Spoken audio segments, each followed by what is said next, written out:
Yes, we are recording this meeting. Now, this is the Enterprise Uganda business recovery series. We've had quite a number of them right through COVID, right up today, and kudos to Enterprise Uganda for holding our hands and guiding us through this very turbulent business season. Today, we are honored to host Mrs. Winnie Lawoko from Uganda Investment Authority. And today, Winnie is going to be sharing with us the investment opportunities for small SMEs, small and medium. Yes.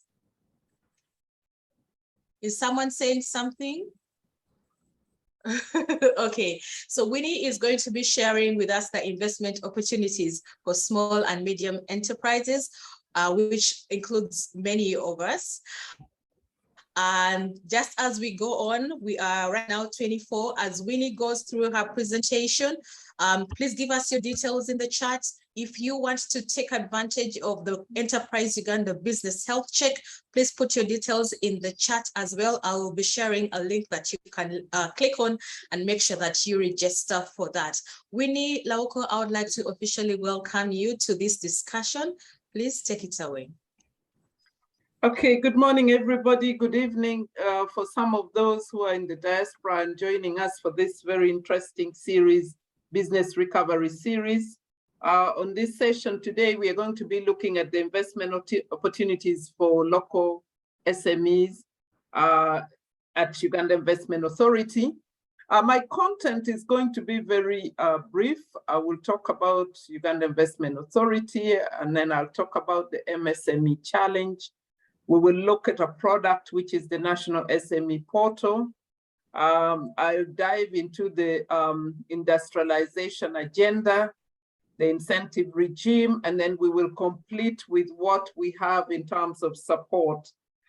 Before I go into the mandate of UIA, I just want to say that I am also an SME. I own 2 companies that are currently running without me because I'm full-time employed, but it is a character that we need to develop as SMEs. So it is my hope and my hope that as we engage this day, we will each as SMEs take away something that we hope will help us to sustain our businesses, but also to grow it. Uganda Investment Authority was set up under the Investment Code of 1991. And this code was revised 10 years later, which is in 2019. And it is the statutory agency mandated to initiate and support measures that enhance investment in Uganda. It also is there to advise government on appropriate policies conducive for investment, promotion, and growth. Now, when we talk about policies that are inducive, policies don't come out of the air. Policies come out as we engage, as the beneficiaries of those policies take up the use of the policy and are able to articulate whether this policy is working for them or working against them. UIA is also mandated to drive national economic development and development in partnerships with the other MDAs. Our mission is to promote, attract, and retain value-adding domestic and foreign direct investments. And under this, the vision is Uganda, the preferred investment destination in Africa. I think we all know that everybody is scrambling for this cake, Africa, and investments go in the direction of an enabling environment. Now, under this current financial year, the NDP, we work under the NDP3, and our tagline is accelerating domestic and foreign direct investment for sustainable industrialization. Now, let me come back quickly to the mandate of the division that I had. The division I had is Domestic Investment Division. According to the to our act, domestic investment refers to every business whose owners are originating from the East African region. East African region has just got, East African Corporation has just got one new member, that is the Democratic Republic of Congo, which means that we are looking at Uganda, Kenya, Tanzania, Rwanda, Burundi, Sudan, and now Congo. So we mobilize DDIs, that's direct domestic investments, from and into all regions of Uganda. We facilitate domestic investments with post-investment support services. And that means that you would have taken the first step of being an investor. An investor means you're putting in money so that the money can begin to make profitable sense for you and for your shareholders. We coordinate mutually beneficiary linkages between foreign and domestic investors, including technology transfer. We also provide expert advice to government designed to promote SME investment growth, competitiveness, and transition into large-scale farms with enhanced investment capacity. I was just talking about the facilitating, when we take this mandate further, we are facilitating the local investor, which is the large, the medium, the small, and micro enterprises, with key focus areas of manufacturing for import substitution and facilitating the local content agenda under the oil and gas sector, and preparing local investors to benefit from the incentive regime through forward and backward linkages to FDIs, to markets, and to financing. The second area is the domestic investor, which is the East African Cooperation member investor, will be mobilized under the regional forums, mainly focus on licensing, access to service industrial land, linkages with their local counterparts. And this is already being enhanced through in the cross-border women initiative spearheaded by Yasi and Siatini. And we look at expanding this further as SMEs begin to look at their areas of operation. The Domestic Investment Strategic Plan 2021, for this financial year, we are looking at increasing the value of domestic investment, that is the DI, by about 30%, resulting into creation of about 75 jobs. And I know that the people, the enterprises that are here today are already doing a great job, but we hope that we can help you to translate your investments. If you are a micro with 5 employees, we hope you can grow to 10 or even more. And we do this by promoting business linkages between foreign investors and domestic investors. We also promote import substitution and export oriented industries by existing and potential domestic investors. Now, I think at the beginning of this session, Belinda did make a call, and I hope that you're all going to, to take up the challenge and put your companies in the chat box so you can have business health checks. As an SME, I was very scared of having business health checks because internally I knew there are certain things I should not be doing, or there are certain things that probably if somebody knew was happening in the company, they would think the business is not profitable. But it's unless we open up ourselves, we do not pick up those things where we need to change. It could be a simple practice of how you handle your finances. It could be a simple practice of how you handle marketing or the type of staff that you have inside. So I think it's important that we collaborate with Enterprise Uganda on that so that we can improve our business environments. The collaboration with relevant stakeholders is paramount in our delivery because we cannot deliver solely as Uganda Investment Authority. You all know that we are a very lean group of employees, and we can only multiply ourselves through effective utilization of the ecosystems. Now, priority sectors include agriculture. Uganda is an agricultural economy, and 80 or 90% of SMEs are in the agriculture and value chain. So it's important that we look at that. Tourism is a major component of Uganda's economic position. We have minerals, we have the oil and gas, and we all know that the final investment decision was signed. And I want to call upon members who are in this forum who have not registered into the national content to do so, because you cannot benefit from the oil and gas and the FID which has been signed unless you're on that platform. Now, I want to quickly dive into the MSME challenges.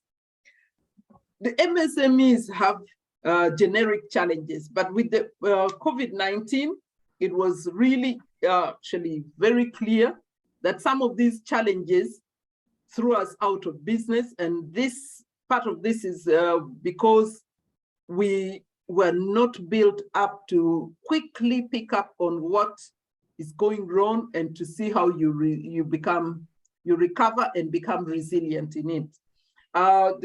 The typical challenges of the SME, I'll start by what URA has for SMEs. URA realizes that 25% of GDP, that is on the base of 2018-2019, which is 3.4 trillion domestic revenue came from SMEs. The 45% of the employment, those employed came from SMEs. It's very clear that SMEs are young enterprises aged between 1 and 10 years. Now, we know that those who got to 10 years are the ones that survived the very high mortality rate we have within SMEs. We also know that most of SMEs rely on what? Rely on word of mouth. But critically, the National SME Business Survey of Uganda indicated that the highest proportion of SMEs were in the agricultural sector, that is about 14%, followed by education and health sector, and then the recreational sector, the recreation and personal, which is 10%. Relatively young, a majority of 69% of them 1 to 10 years. It is also clear that 9 out of 10 owners started up using their own funds.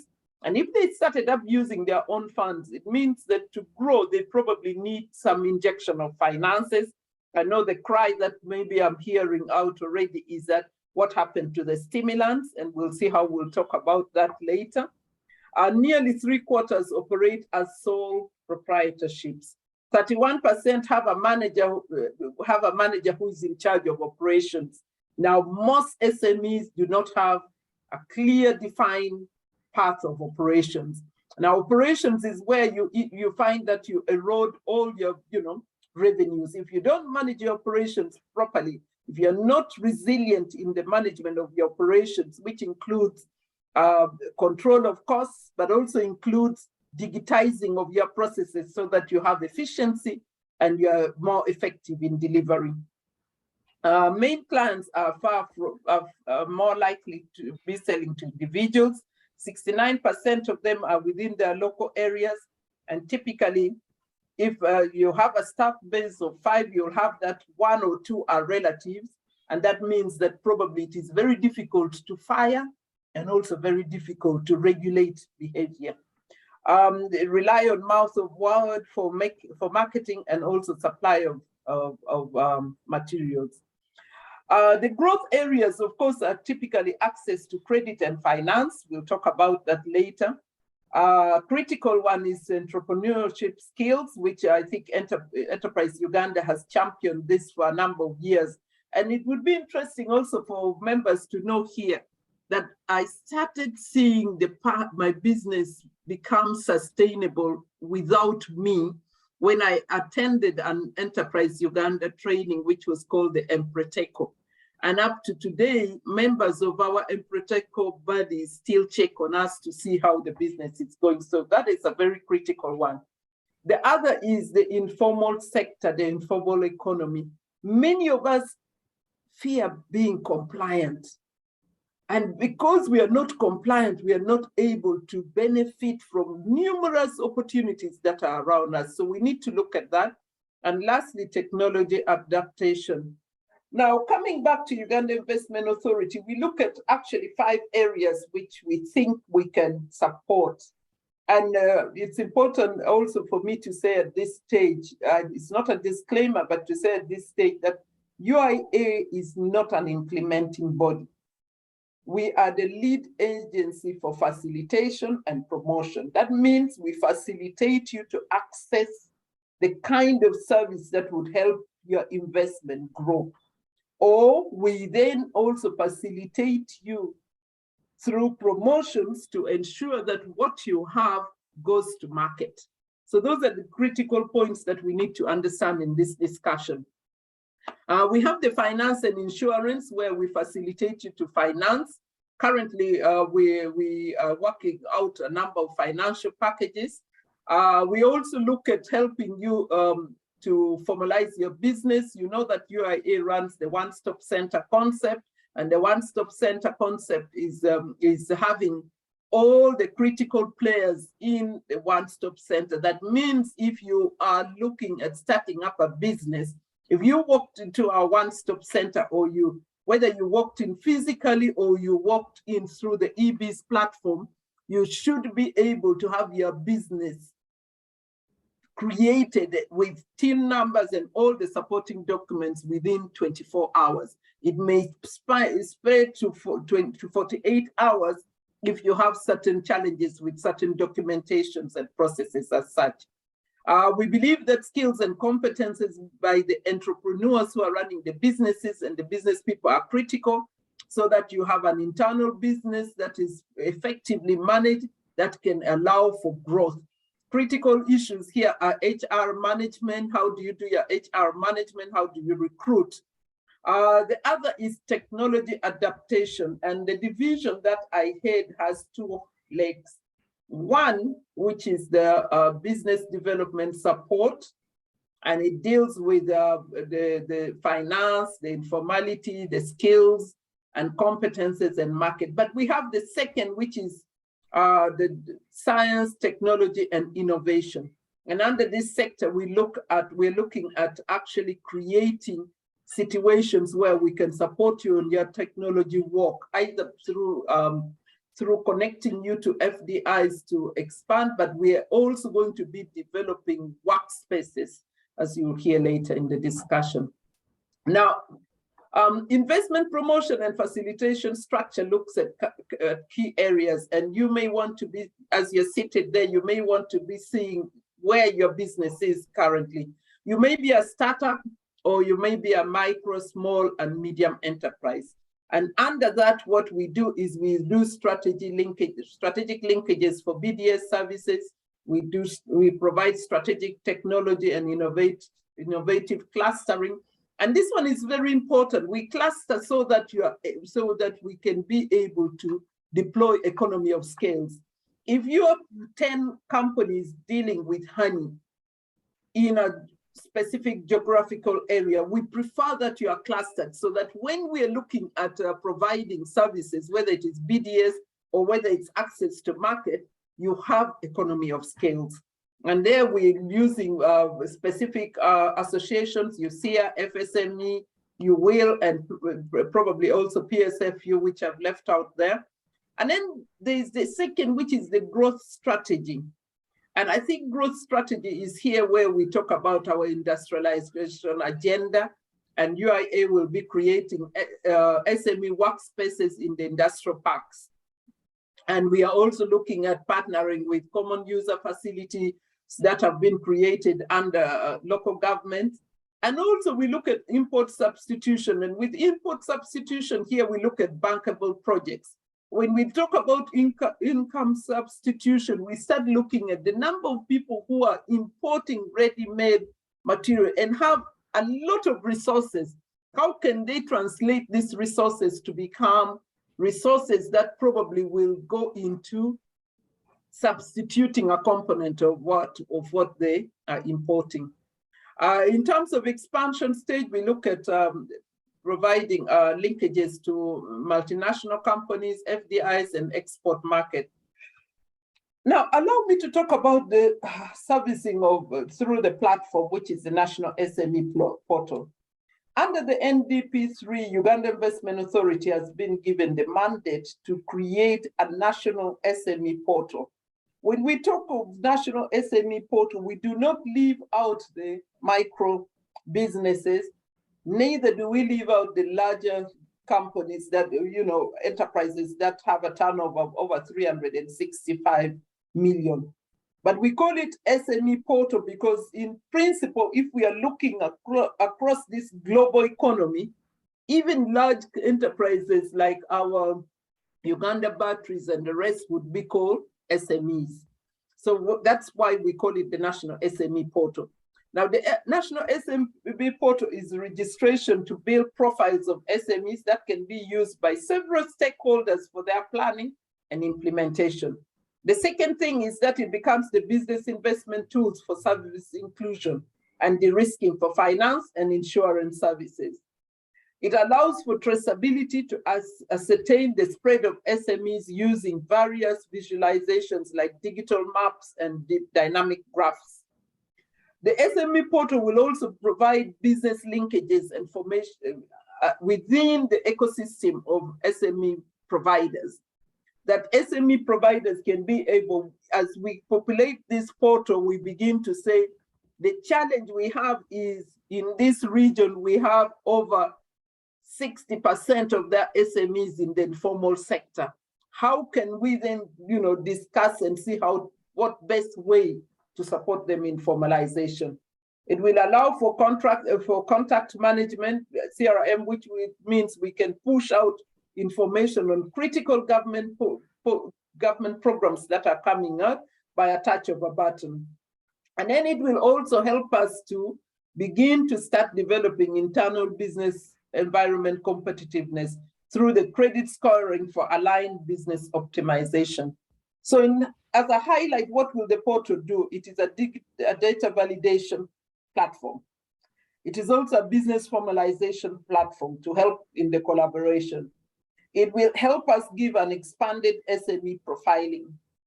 It will help us to begin to see those businesses that would need workspaces and incubation through evidence-based data analytics.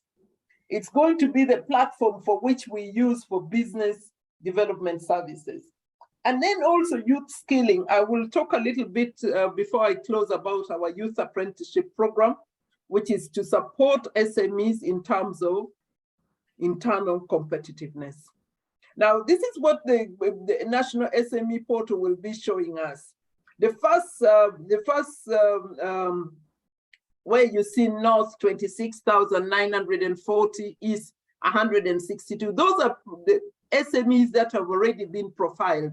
Now you begin to see that this profiling will begin to tell us certain things. It's telling us which areas have been profiled to constitute the 26,940 SMEs. And it tells you, we can also use this and say, what are the specific enterprises or sectors the businesses are. The other one where you see little tiny pots are the SMEs that if you dived in, you would be able to geomap where that SME comes from. Oh, no, I will now quickly go on the industrialization agenda. Under the industrialization agenda, UIA is tasked under the NDP 3 and under the the NRM mandate for this period to develop 25 industrial and business parks. And it will also develop 4 regional science, technology, and engineering parks across the country. So we will be, under this, you will provide service land for industrialization. When we talk of service land, you begin to talk about the critical components of businesses, especially for those in manufacturing processing, which is a headache. We talk of electricity, we talk of water, we talk of other utilities.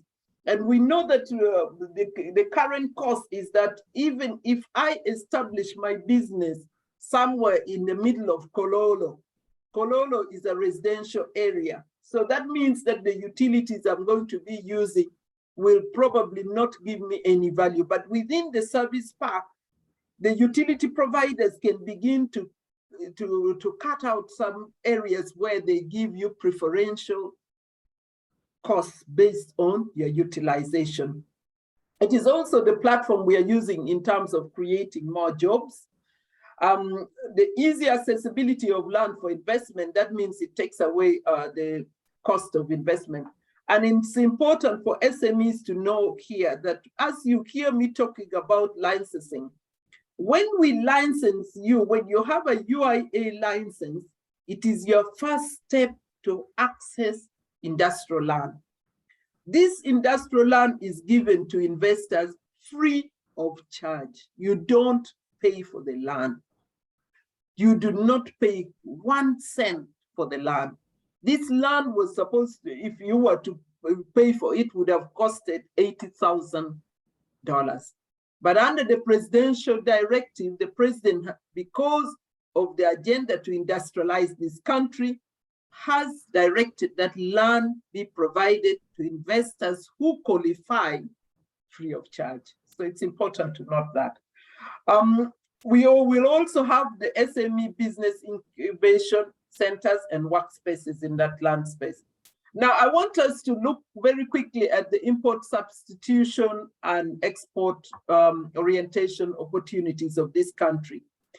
Now, if we talk about the food industry of Uganda, which produced by 5 million Ugandans, you have 5 million of tons of maize every year being produced. We have 1.76 million tons of beans and other pulses. We have about 28,000 tons of sweet potatoes, 1.4 million tons of cassava. Now, I'm bringing up this is because these are opportunities for us to begin processing and adding value. Today, the war in Ukraine has opened eyes in certain countries. For example, I'm sure many of you have seen that Kenya is pushing the sweet potato as an alternative to wheat. Cassava is a major alternative to wheat if we are producing high quality cassava flour. There are many things that we can do, but it takes us to understand the investment we want to do. The other is the clothing industry. If we look at imports as available raw material, livestock providing raw material for shoes and one. Uganda's leather livestock, leather from the livestock is the best in the world. But why aren't we on top of the racks? One, we do not keep our cattle well. The way we transport, by the time the skin is removed, it has all manner of holes on the skin, so we cannot make value out of that. We also have the medicine sector, and all these are import substitution opportunities that we can take up. That's a picture of the industrial park. I'm now going to go to my second last word, which is the general investment incentive regime. All these incentives are good, but I must say that these incentives do not discriminate whether you are a foreigner or a domestic investor. The biggest discriminator we have is when you compare a domestic investor with a foreign investor. You'll find that the foreign investor lives in an environment of compliance. They comply.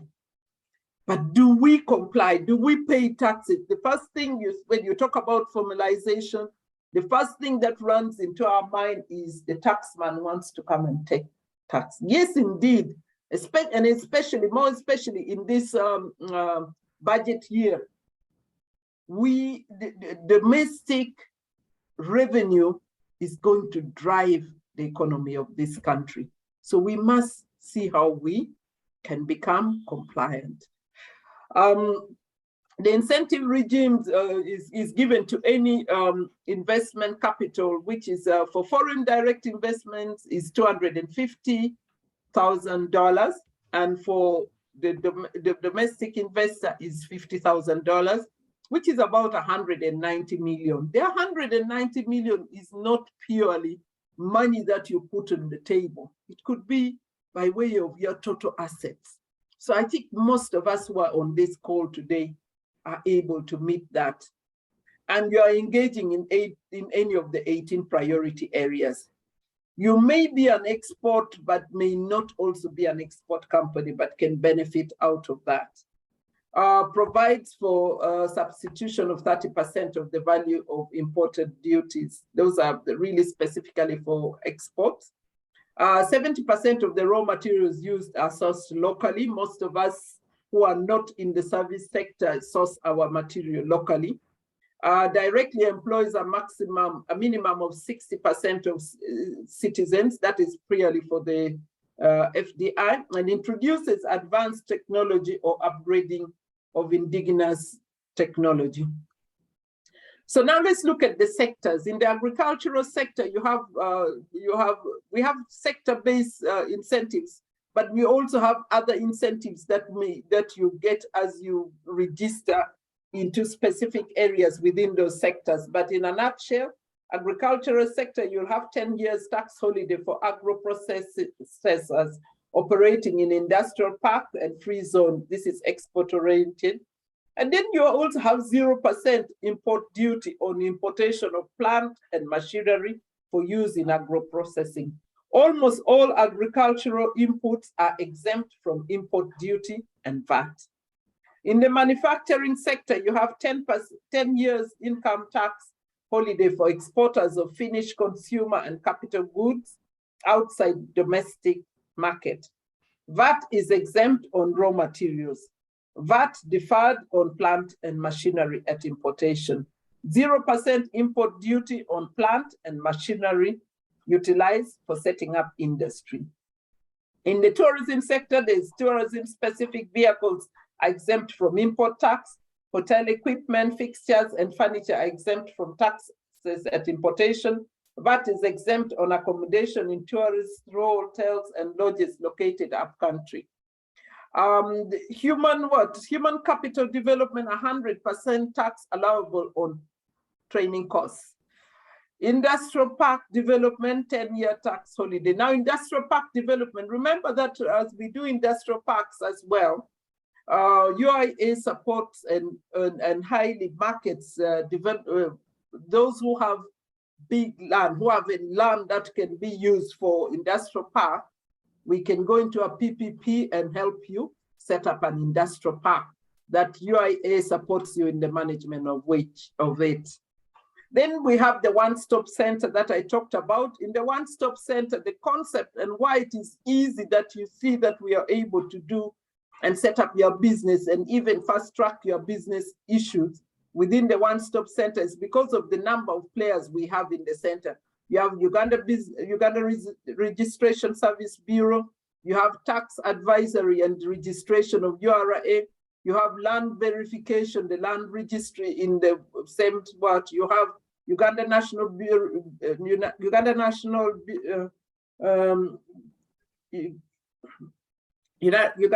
Business Statistics, and you have environmental advice and compliance, NEMA, you have banking facilities, you have immigration officers for those of you who are bringing people to support you, you have trade registration and building approval of KCCA in the Kampala one, but as you notice, we are also decentralizing the one-stop center. Mbale is now in the final stages of opening and should be open, I think, before the end of this quarter. Arua is in the stage of procurement. The other two which will come up is Gulu and Mbarara, and this will be within the 5-year strategic session. Now, I'm going into the journey of the journey map for facilitating SMEs for growth. You do remember that I stated that the first stage for our SMEs, for UIA, our facilitation stage starts with you being profiled into the National SME Portal. Once you've been profiled, we can then begin to see, identify drivers and barriers. What is making your business stagnate? If it is something that requires business development, for example, a business health check, we can then recommend you to Enterprise Uganda or private sector foundation or the players in that system to be able to help you benefit from that service. We then look at this, our statistics, set targets for that year and develop action plans. So that is a journey map. You have to be within the database line by profiling into the UIA portal. Once you've done that, we have these programs that we offer. The Youth Apprenticeship Program. The Youth Apprenticeship Program is extremely important in terms of practical support within the SME environment. How does the Youth Apprenticeship Program work? The youth apprenticeship program works in this way. We have, we currently partnering with Vantage Communication, who gives the youth a mindset change. Most youth coming out of universities and tertiary education believe that they're going to get this huge job. And from that huge job, they're going to have buildings, you know, all the things that they enjoy. But that's not the reality. That's why we see that a number of youth are out of jobs. So what do? We give them a mindset change. We see the areas of their expertise. We identify through the National SME Portal, for example, who are those enterprises that are struggling with keeping books of accounts or are struggling with commercial farming. We then identify the group of youth and allocate them to work with you. The youth is giving you internal capacities to manage or to grow. The youth themselves are getting workplace experience. And once they've done that, we expect that the SME will pay some subsidy because we don't believe that you should get the service free. And I can tell you that our first program had 1,800 youth who were deployed to SMEs. And the statistics showed that 60% of the youth who were deployed into those SMEs were retained by the SMEs because they could see the value. The other 20% opened their own businesses. So I think it's a successful story. Then we do the top 100 SMEs. We are currently running, this is run by KPMG, Monitor Publication, DFCU Bank, and UIA. We are currently doing the surveys. You can pick up the survey forms from any DFCU bank or Monitor Publication, or you can also pick it from the Monitor newspaper. We are doing that survey to see how we can support SMEs and what the challenges are. The third one is women in business. We are running currently, we have run the Women in Business program, which is helping you to improve your digitization. We've run it in 5 towns already. The last one will be in Lira City next week, where we support women businesses, women enterprises with business skills to expand. It is not basic skills, it's business skills to expand. And this chapter, we are looking at digitization. Cluster development and business linkages, we create regional innovative clusters along supply and value chains.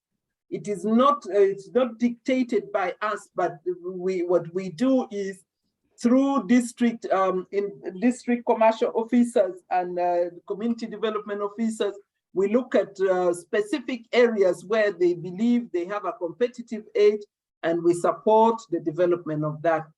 Entrepreneurship training program, we currently identify those who need leadership and entrepreneur training, and we support them through linking them to critical programs. And we do very minimal support in terms of leadership of associations in terms of entrepreneurship training programs. We also have the district investment committees that I've talked about. Those are our eyes in the districts. We do business incubation and workspace. Currently, we are building the first module business incubation and workspace, which will be in the Kampala Industrial Business Park, which is Namanve. It is still in progress. But however, while we wait for this, we have 2 partners who we have identified. That is the Curate Center, and here we help you.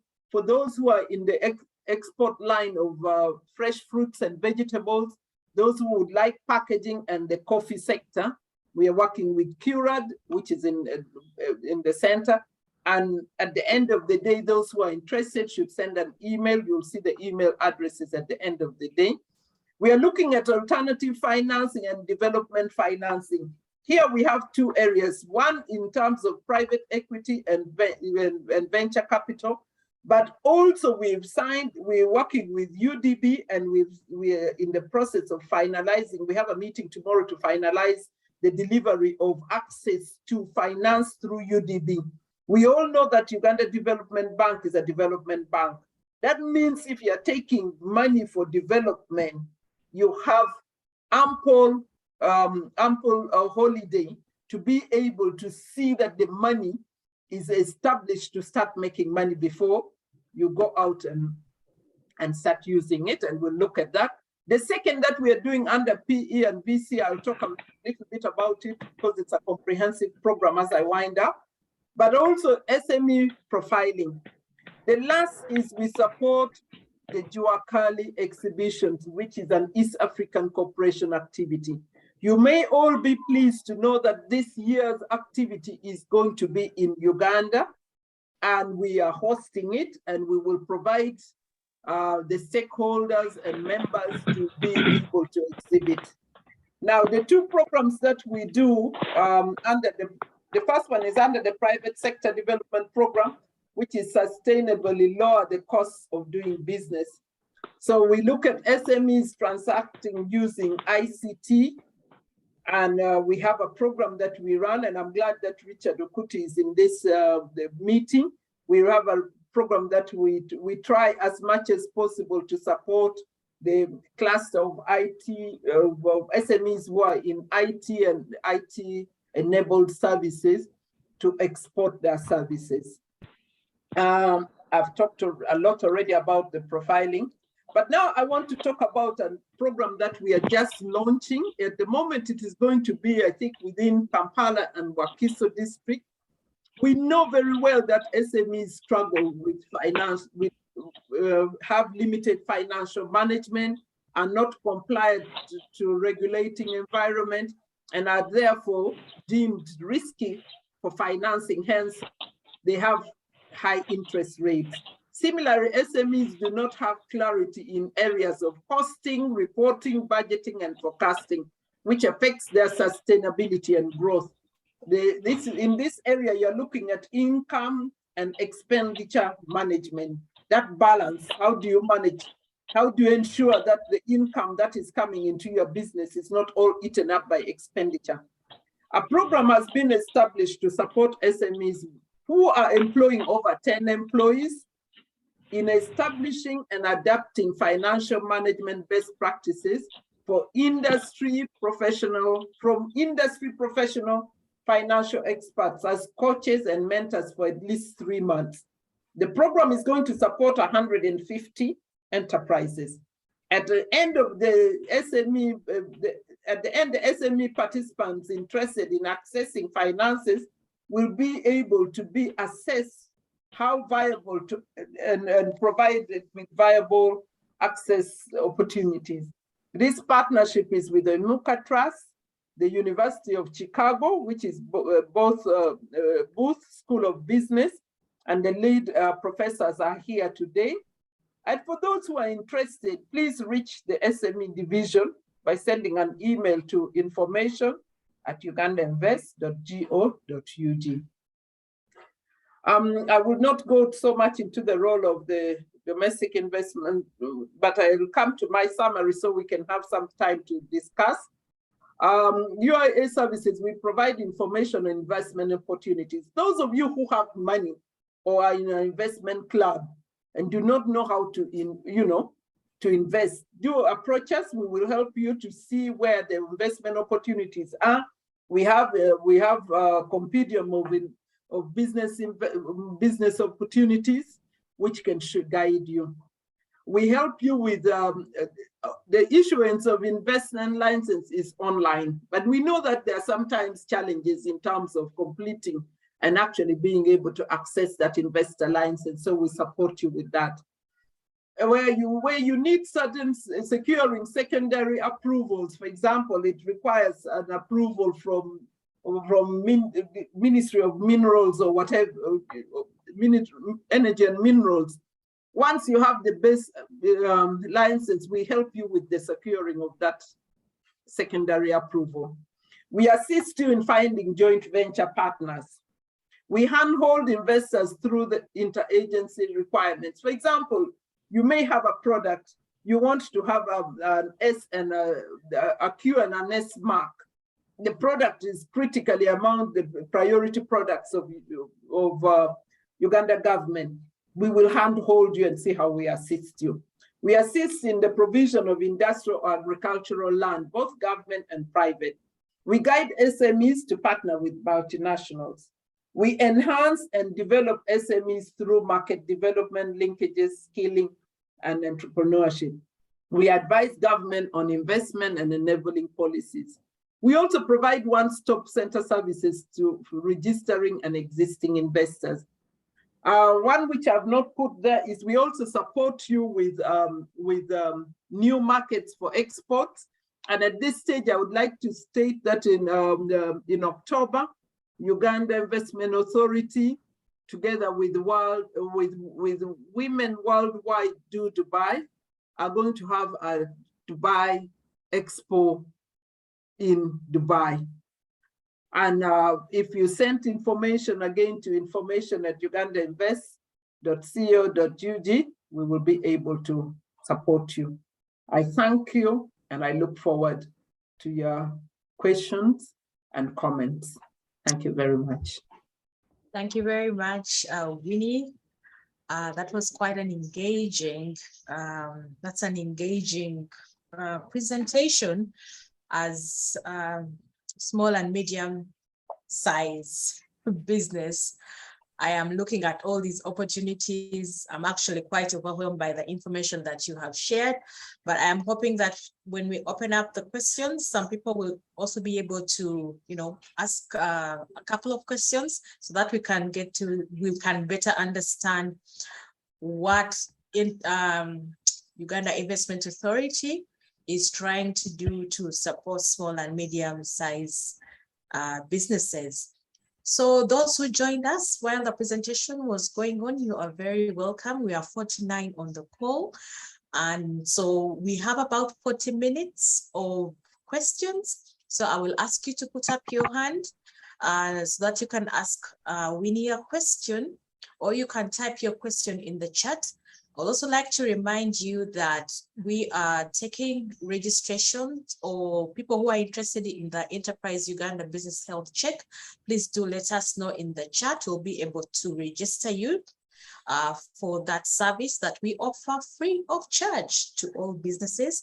And then there's also the Enterprise World Cup competition that would like you to take advantage of. We'll share the information in the chat. So very quickly, we will take some questions. Angela, you are the first to put up your hand. So please ask.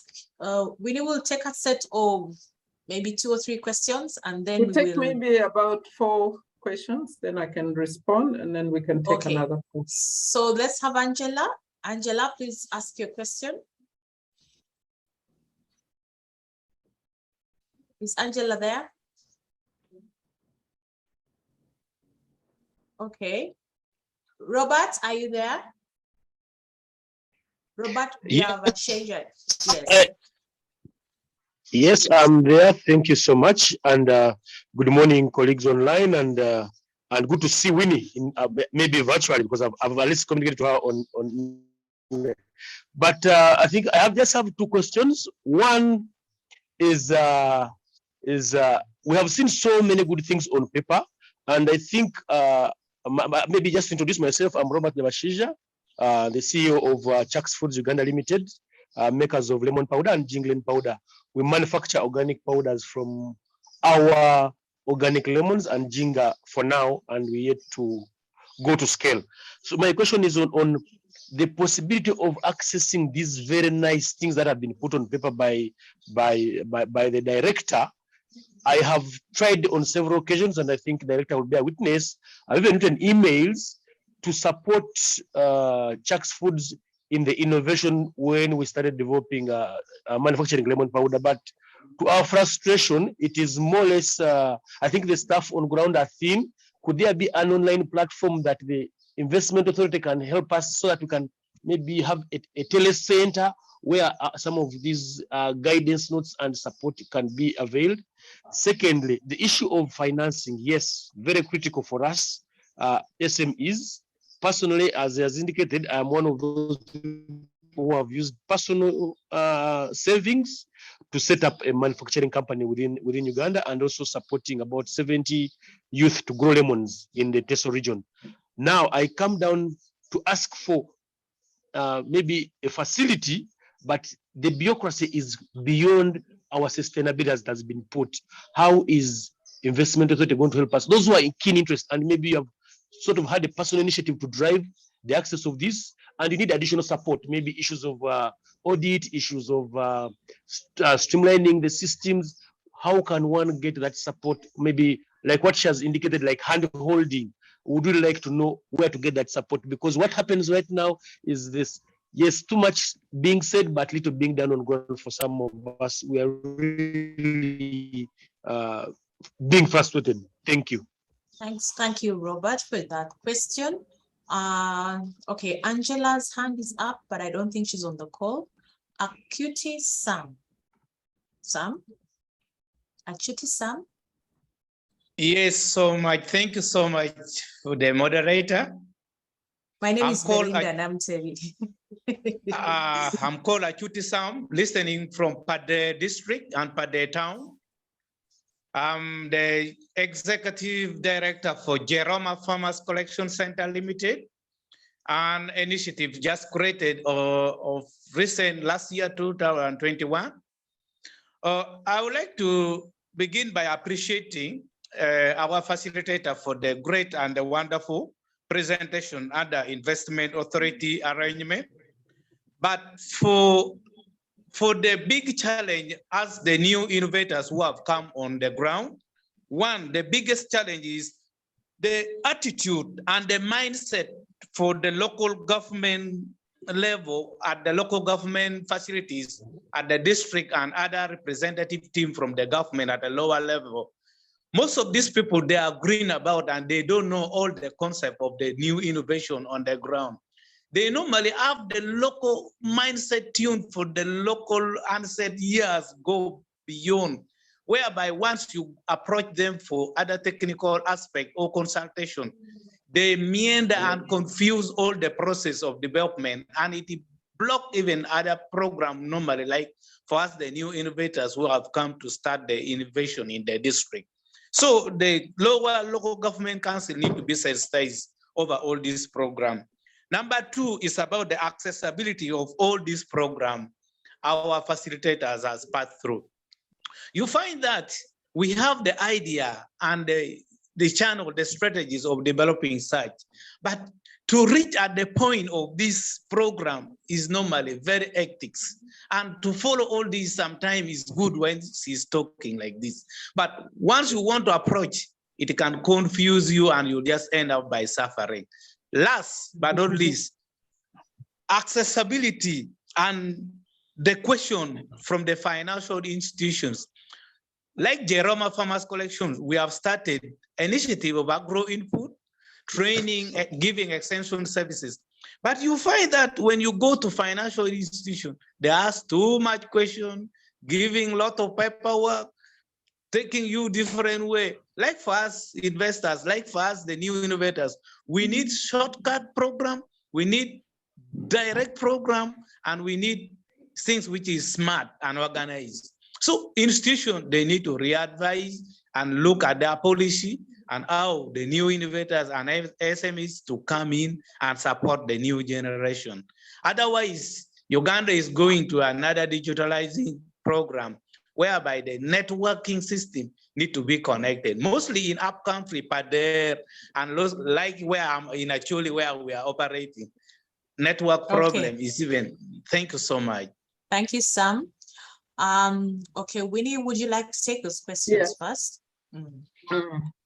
Thank you so much for these questions. And I cannot agree with you, both Sam and Rob. But let me start with Sam. Sam, I'll start off with the first issue you raised about the challenge of attitude and mindset. Where Uganda has reached and this post-COVID environment and with all the many disruptions that are happening globally, everybody in their own area must change. And I'm glad that you raised the issue of the mindset change in the local areas. And as we all know, Acholi and Lango region probably are the areas with the highest poverty incidences, despite them being the food basket in many cases. There's a program that local government is currently running, which is called the Local Economic Development Program, piloting in two sub-regions, which is Acholi and Lango. At the beginning of this month, we had meetings with the district investment committees and the district people of the areas, and Pade was one of them. And I know that there's going to be some sort of change because local governments are going to be measured by the economic development that they trigger from their local areas. So I think that is going to be developed and further discussed. And I hope that you will be able to begin to see what these people are offering. I would be quite interested that you share with us through Enterprise Uganda your telephone contacts, so we can also, maybe I'll change it around. What will happen is, Belinda, we will share with you the list of district investment committees that have been established with their names and contacts. And I do know that the Pade one is there, and Robert can begin to engage them. It is not a one-way system. I think mindset changes for all of us because under the PPP policy of Uganda, there's a platform that allows the public, the private sector to go into partnerships. Now, in terms of access to information, yes, we do agree that Uganda Investment Authority is central, but I think in this legal environment, we do not really need to have an excuse on distance.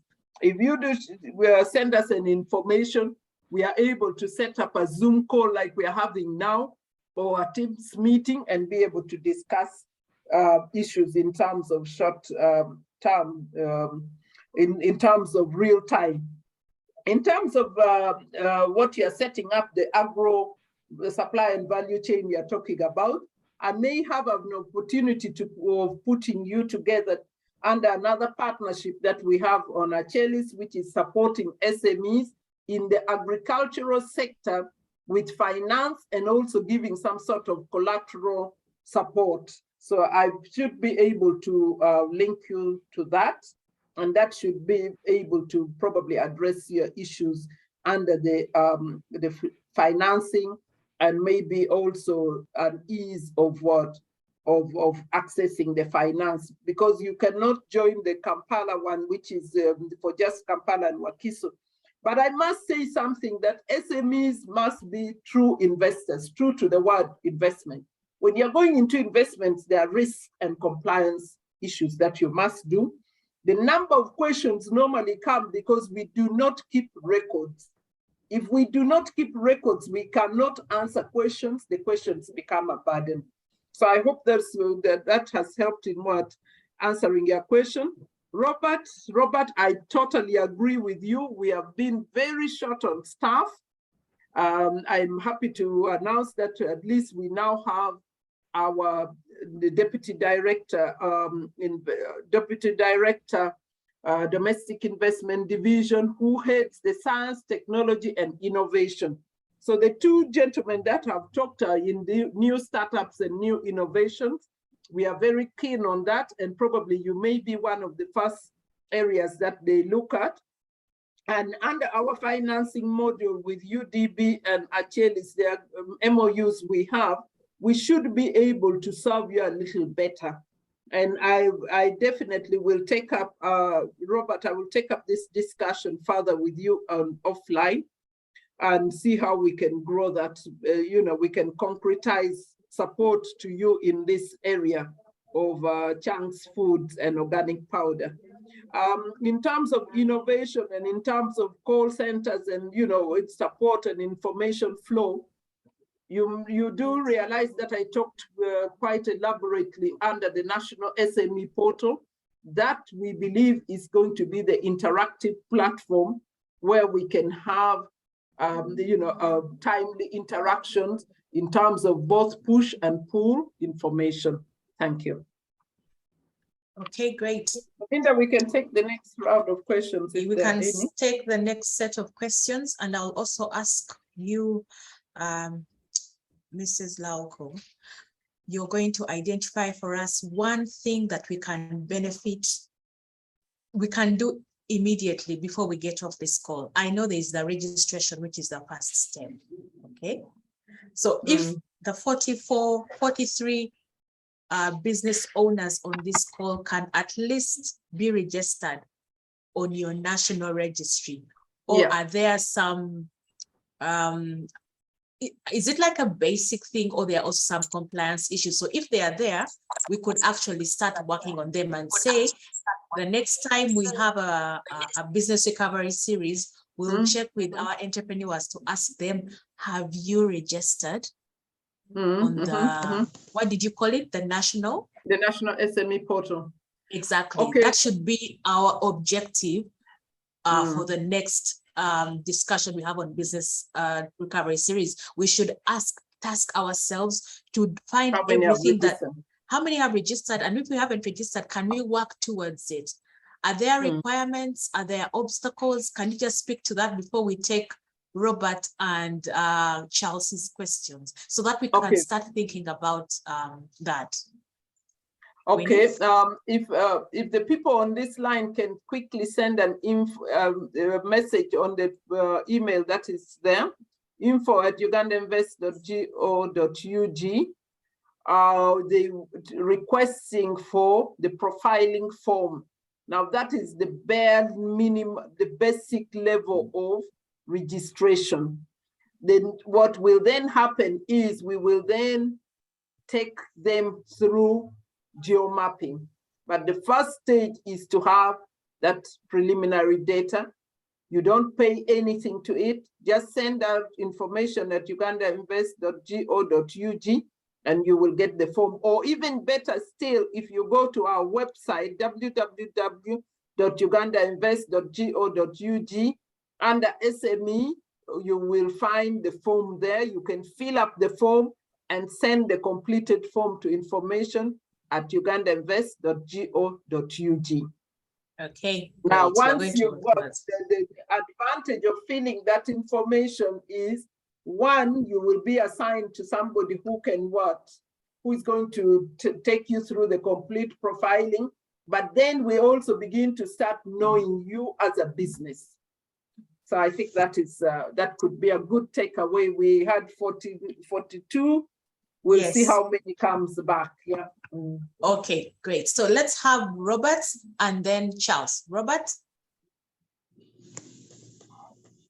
Good morning. Thank you, Belinda. Thank you, Winnie. My name is Robert Mande.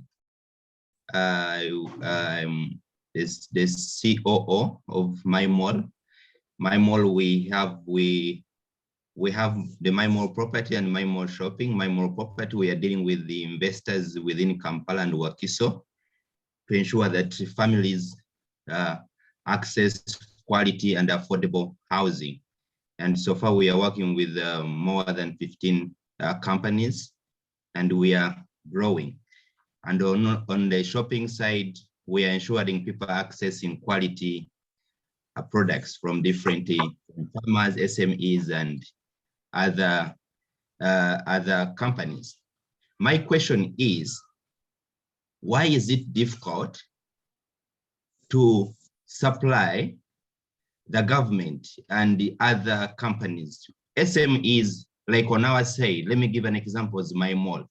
We used to give credit, but we no longer do that because we realize that when you give a credit, URA is coming in on VAT, you need to pay VAT, you need to file and pay on the money which you've not received. And you are finding yourself in credit. SMEs, to run it very well, you should operate on cash basis. Is there a way those investors and other companies can be at least a policy whereby SME can supply maybe on cash, because we can't sustain a business on credit? And you find that these bidding qualifications, all they come on credit where we don't have power to participate. Thank you. Okay. Great. Let's take Charles. Yes, Charles? thank you very much. Thank you very much. I'm called Charles Achamfwa from Zombo, West Nile. And we are running a company called Nyape Zombo Coffee Agribusiness and Farm Enterprises Limited. We are doing this for the last now 3 years, 4 years, but we cannot move very much because we are handicapped by a number of factors. And I was happy to hear about how you can profile SMEs. And now I know I'm going to pick the form very fast and fill and send to you. And we are doing this to farmers who are doing coffee. We know that coffee is a very big foreign earner for this country, but not much is being done at the production level. So we have identified 3,000 farmers whom we want to work with very closely and produce the high quality coffee, Arabica coffee. We do Arabica, high quality Arabica coffee, so that we can get an export price for it. I'm happy also to hear that when you help us to do our business, you can also market our products. I'm very happy about that one. So Uganda has got a coffee law, but we are not focusing on the right people, because for us to get good quality coffee, we need to focus at the production level. And these are households of coffee growers in Uganda. So in our case, we have identified ourselves with these 3,000 coffee farmers and want to develop them. And therefore, we need a lot of support. So I'm going to give you our data so that we are profiled, and then we start on the journey so that Uganda Investment Authority can help us to guide us to see how farmers can get the good price for their coffee. Otherwise, it is the middle people who are enjoying money from coffee and not the producers. And this is letting down the quality of coffee in Uganda. I'm very happy to participate in this meeting, in this training, so that we can come down to the ground. And we're being very far from the center. Now, I think it's shortened by these contacts they've given us. But I also think that, like my colleague has pointed out, you need to come up to the grassroots. These investment committees, really need to train them, commercial officers, you need to train them so that we all focus on the farmers at the grassroots. So I want to thank you very much for your presentations, and want to be very close with the Uganda Investment Authority so that we can improve on our business, especially the SMEs. Because we're focusing on women, we're focusing on youth, and then we're focusing on households so that we can produce a good quality coffee. Thank you very much. Okay, thank you, Charles. We will close in 20 minutes. So we will give Winnie a chance to respond to these questions, and then we will take our last set after that. Winnie? Okay. For Robert Monday, very quickly, you raised very critical issues that come up as SMEs begin to grow and want to move from small to medium and medium to large. The difficulty to supply government. Yesterday, I was quite pleased, and it was also new to me. I won't be able to give you so much information, but URA did elaborate a number of new tax regimes that have come, especially when you're looking at VAT in relation to supplying to government. They have eased that platform, and I believe they have a call center where the established people who work between 8 and 11 p.m. to educate us on tax matters. And I thought that they are looking at the issue because government does not pay in advance, and yet the VAT regime requires you to pay your VAT every 15th and 30th of the month. So that has been relaxed. I think if we go into the URA website, we'll be able to see the details in deeper details for the specific area and in terms of specific supplies to government. In terms of supply to government, I think this is a call that probably also UIA and Enterprise Uganda and maybe members of you will, if they are here, is an agenda probably, Belinda, that you need to put down. And we need to look at those supplies, the public procurement. because public procurement has a lot of benefits in terms of building your business financially. However, there are challenges and there are compliance issues that probably we need to get together and simplify it for the SMEs so that they can better access it and better benefit from it. And from a gender equity perspective, I think one of the agendas and one of the things that we would like to see is Uganda module what Kenya is doing. Kenya today, I think, gives almost 50% by law of public procurement to women and youth. How can we also go that direction? So that's a discussion that we need to have further and see how to support SMEs who are going into public procurement, because definitely government normally delays in payments. I think Chelsea's comments were really, really not something that I should be answering directly, because he did mention that he's already the forms that he's going to fill is going to give us a lot of information on how to support. But what I can promise him is that already what he's talking about, the 3,000 farmers, is what falls into our direct portfolio in terms of innovative cluster formation. I think this is the coffee cluster, and we need to look at the supply and value chain for this coffee cluster in Zombo. But I think additional information that, Charles, you would like to know and probably would want to fast track you is that you have an investor license, because we did launch the Nebi Industrial Park. And I know Zombo is not far from Nebi, and you should now be eyeing how you are going to establish your factory within the Nebi Industrial Park. So your first step is being compliant by having an investor license, and which investor license will also then take you to the next level of applying for land. Thank you. Okay, so from your last response, Winnie, I hear all of us being investors partnering with Uganda Investment Authority and being supported by the government of Uganda. Yeah, that is what we are. And I also picked something in your presentation where you say that these opportunities are available for everybody. So if local investors don't pick them up, someone else is going to pick them up. Yeah. So I'm asking all of us, 44 businesses on the call, the first step of benefiting from all the good things that Winnie has talked about that Uganda Investment Authority has installed for small businesses is to do the profiling. So please go on to the Investment Authority website or send an email to info@ugandainvest.go.gg, and I see some people are already doing that in the chat. I got Robert Biabasheja was saying his last concern is the marginalization of Karamoja in terms of support and prioritization. Winnie, can you please tell us the distribution of the investment pack so that everybody can know where it falls? I've heard you've talked about Nebi. Which are the others?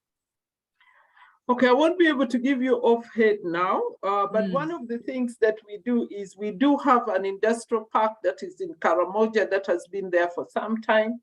But because we all know the challenges in Uganda and the issues of land, the local governments were trying to sort out the dynamics around that land. So we cannot access it as Uganda Investment Authority to begin doing anything.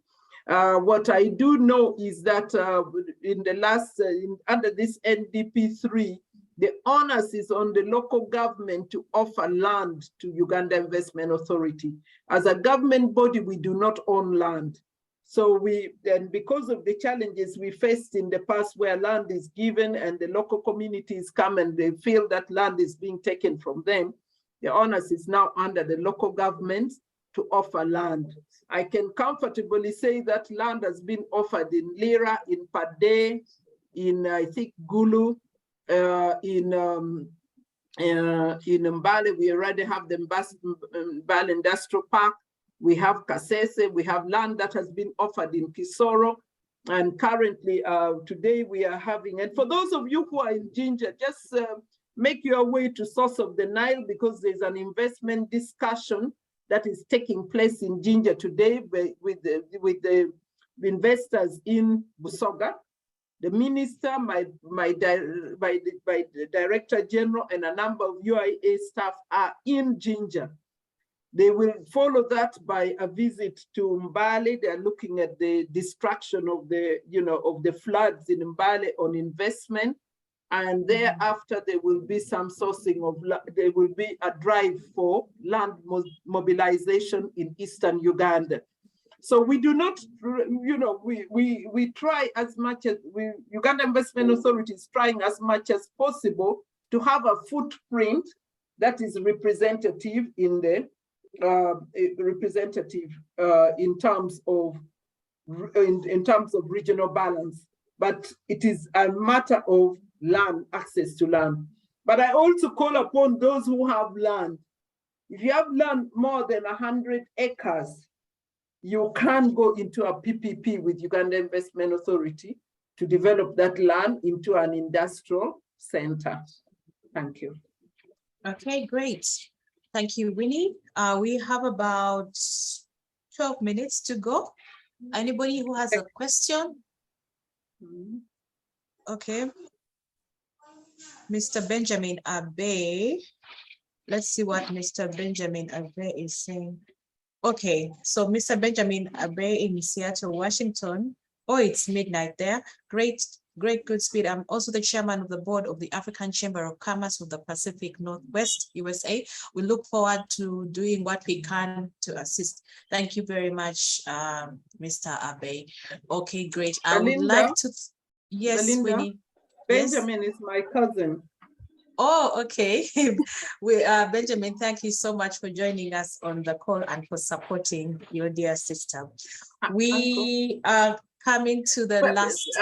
Belinda, maybe you can allow Benjamin to say something about the chamber that he heads, if he's okay with that, so that the enterprises here can benefit from that information.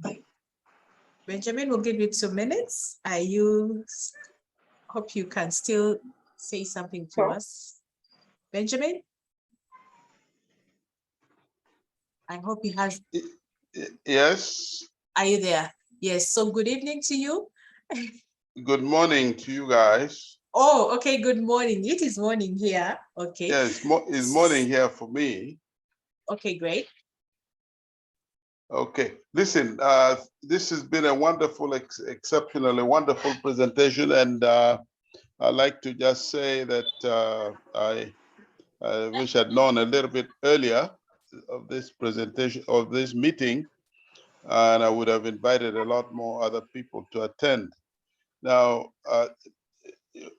all the relevant things that Winnie presented, things that we deal with here with the chamber, and our interest is to promote trade and development and businesses between Africa and the Pacific Northwest. And of course, I've come to Uganda on a few occasions with delegates from the US looking for business developments and partnership. And what I heard from the gentleman from West Nile regarding Arabica coffee is very enticing and very interesting, because coffee, as you know, is the prima drink in the United States after whiskey and wine. And wine, of course, yes. So I